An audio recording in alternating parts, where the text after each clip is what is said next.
Môre sê, welkom by hierdie dagdrome nommer 23. Ek dink die winter is hier.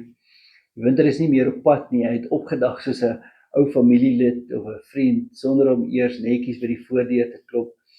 Sommer gemaklik by die agterdeur ingeglip terwyl jy nog in die badkamer besig was. Laat ek sommer uit die staanspoor sê, ek is 'n sissie as dit by die koue kom. Hulle reken dat ons rooikoppe meer sensitief is teen uitermate temperature, het sy warm of koud.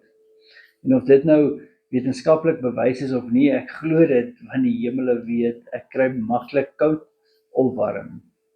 En nietemin, die koue aan 'n mens se lyf is nog hanteerbaar en jy kan warm aantrek of jou heatertjie aansit in 'n sonnige vertrek soos die een waar ek nou sit en praat.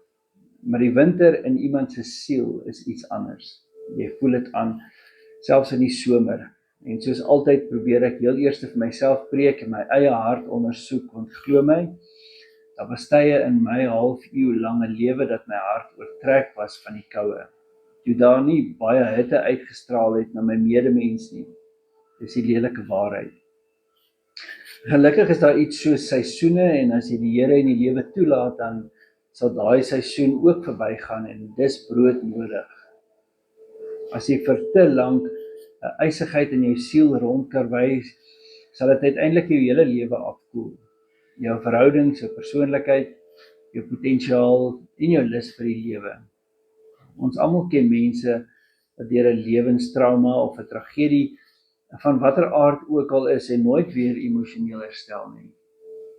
Nie ek of jy kan hulle reg dokter nie, maar ons kan sorg dat ons eie siele genoeg warmte uitstraal dat hulle vir kort rukkies op die stoep van ons somerson kan sit en net dalk oorweeg om van die winter af weg te beweeg.